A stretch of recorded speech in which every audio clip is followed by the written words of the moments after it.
نحمده ونصلي على رسوله الكريم اما بعد فاعوذ بالله من الشيطان الرجيم بسم الله الرحمن الرحيم ان الصلاة تنهى عن الفحشاء والمنكر صدق الله المولانا العظيم بلغنا رسوله النبي الكريم ونحن على ذلك من الشاهدين والحمد لله رب العالمين. برادران اسلام و سامعین کرام، السلام علیکم ورحمۃ اللہ تعالی وبرکاتہ. آئیے کچھ سنانے سے قبل ہم اور آپ جی لگا کر درود شریف پڑھیں. اللہم صلی علی سیدنا محمد صلی اللہ علیہ وسلم علیکہ یا رسول اللہ حبیب اللہ صلی اللہ تعالی علیہ وسلم. حضرات گرامی، نماز کے متعلق گفتگو چل رہی ہے. کنڈیشن آف نماز، شرائط نماز کے متعلق گفتگو ہو رہی ہے. پہلی شرائط وضو ہے، دوسری شرائط طہارت کے بعد میں ستر عورت جو دوسری شرط ہے. اب تیسری جو شرط ہے استقبال قبلہ، یعنی کعبہ شریف کی طرف منہ کر کے نماز پڑھنا. اور استقبال قبلہ سے مراد یہ رہا کہ کعبہ شریف کی طرف نمازی کو منہ کر کے نماز پڑھنے کا حکم ہے.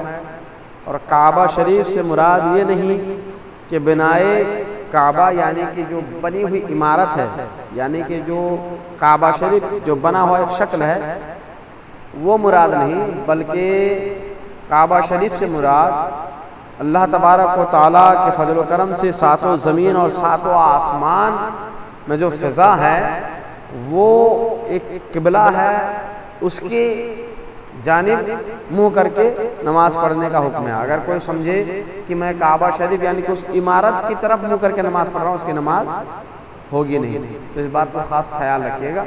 اب صرف یہ خیال رکھنا ہے کہ رب کے جانب سے جو قبلہ کعبہ مقرر ہے، یعنی کہ ساتوں زمین ساتوں آسمان، اس کے جانب میں منہ کر کے نماز پڑھ رہا ہوں.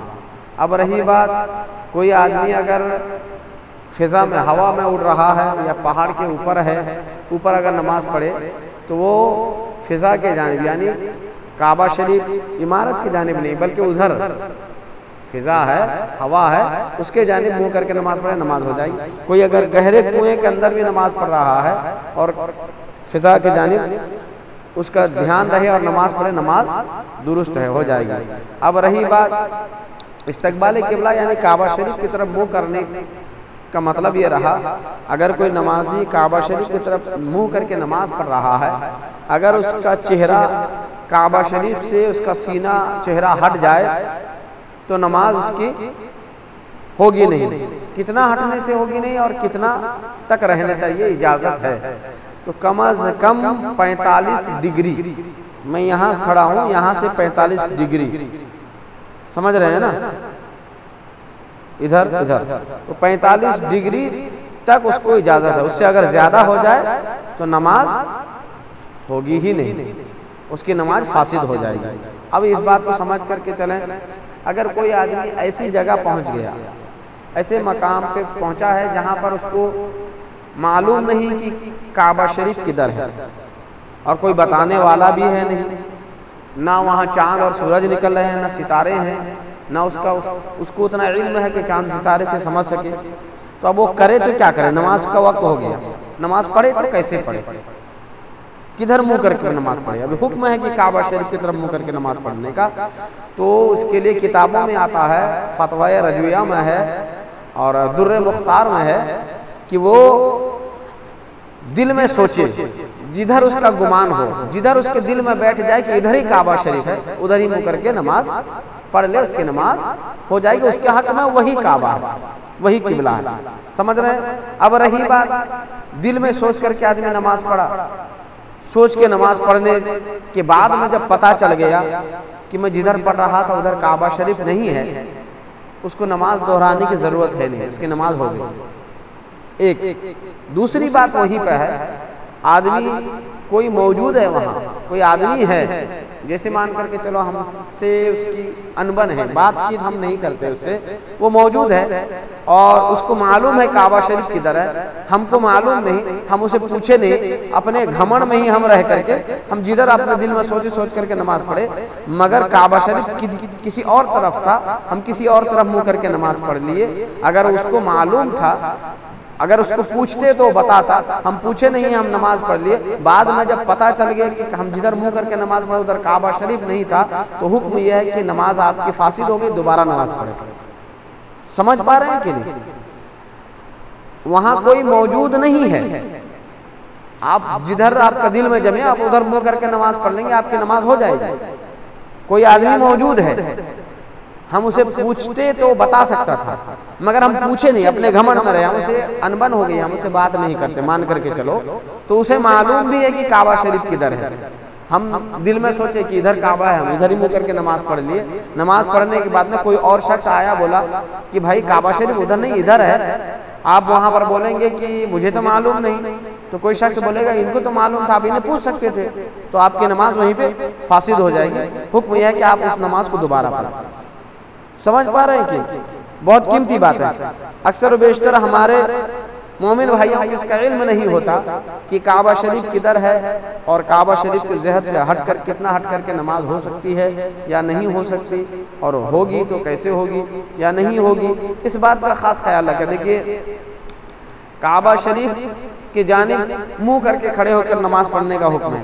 کوئی شخص نماز پڑھ رہا ہے اور اس کا چہرہ اگر مان کر کے چلو ادھر سے کوئی آواز آئی، ہم ایسے چہرہ پھیر دیے دائیں جانب ہو کہ بائیں جانب، اتنی دیر تک پھیرے رہے، ایسے رہے کہ جتنی دیر میں 3 تسبیح پڑھ لی جائے، سبحان اللہ سبحان اللہ سبحان اللہ، اتنا دیر تک اگر پھیر کر کے رکھیں گے تو ہماری نماز فاسد ہو جائے گی۔ اچانک کوئی آواز ہمارے کان میں پہنچی، فوراً ہمارے ذہن میں یہ نہیں رہا کہ ہم نماز سے ہیں، ایسے ہی منہ پھیر دی، فوراً یاد آ گیا ہم سیدھا کر لیا، تسبیح 3 تسبیح کے برابر نہیں ہوئی تو نماز فاسد نہیں ہوئی، نماز ہو گئی، نماز آپ کی درست ہوگی۔ سمجھ پا رہے ہیں کہ نہیں؟ نماز میں ہم کھڑے ہیں نیت کر کے، اب امام صاحب کے اقتداء میں مان کر کے چلیے، امام صاحب تلاوت کر رہے ہیں، چاہے آواز سے کریں چاہے چپے سے کریں، ہم تو نہیں کر رہے ہیں نا، تو ہم کھڑے ہیں ایسے، کوئی آواز آئی، کسی کوئی چیز گرنے کی یا کوئی طریقے سے شور و گل کی آواز آئی، تو ہم فوراً یاد میں نہیں رہا، ہمارے ذہن میں نہیں رہا، خیال نہیں کہ ہم نماز میں ہیں، امام کے اقتداء میں، فوراً ہم ادھر ایک یاد آتے ہی فوراً ہم سر پھیر لیے۔ اب رہی بات کہ 3 تسبیح سبحان اللہ کہنے کے برابر اگر نہیں رہا، بس پھیرے سبحان اللہ کہنے کے برابر ہم فوراً سر اپنا چہرہ سیدھا کر لیے، تو ہماری نماز فاسد نہیں ہوئی، نماز ہماری درست ہے، نماز ہو جائے گی۔ تو اس بات کا خاص خیال رکھیں۔ استقبال قبلہ بہت ضروری ہے، اور سینہ بھی قبلہ کے رخ ہونا چاہیے، سینہ بھی اگر ہٹ جائے 3 تسبیح کے مانند تو آپ کی نماز وہیں پہ فاسد ہو جائے گی۔ تو اس بات کا خاص خیال رکھیے گا۔ استقبال قبلہ یعنی کہ کعبہ شریف کی طرف منہ کر کے نماز پڑھنا، یعنی بنائے کعبہ نہیں بلکہ جو عمارت ہے، جو بنی ہوئی کعبہ ایک گھر ہے، اس کے طرف نہیں بلکہ اللہ تبارک و تعالیٰ کا جو مقرر کردہ فضا ہے، 7 زمین 7 آسمان، اس کے جانب ہمارا گمان ہونا چاہیے، تبھی ہماری نماز درست ہوگی۔ اللہ تبارک و تعالیٰ سے دعا ہے ہمیں کہنے اور سننے سے زیادہ عمل کرنے کی توفیق عطا فرمائے، بالخصوص اس مجالس پاک میں ہمیں حاضری کی توفیق عطا فرمائے۔ اور تمام حضرات سے میری گزارش ہے، یہ جو ہمارا پروگرام ہو رہا ہے آل انڈیا تبلیغ سیرت کی جانب سے نکاتی پروگرام ہے، تمام حضرات اس پروگرام میں سے زیادہ شرکت فرمانے کی کوشش کریں اور اسے سن کر کے عمل کرنے کی کوشش کریں۔ جو لوگ اس چینل میں پہلی بار ہیں، اس چینل کو سبسکرائب کر لیں اور شیئر بھی کریں، اور یہ ہمارا چینل جو ہے اس چینل میں زیادہ سے زیادہ شیئر کریں اور سنیں، اور کوئی دینی باتیں اگر ہو تو آپ اس پر کمنٹ بھی کر سکتے ہیں۔ اس چینل کا نام ہے حبیب رجوی نیٹ ورک۔ السلام علیکم ورحمۃ اللہ۔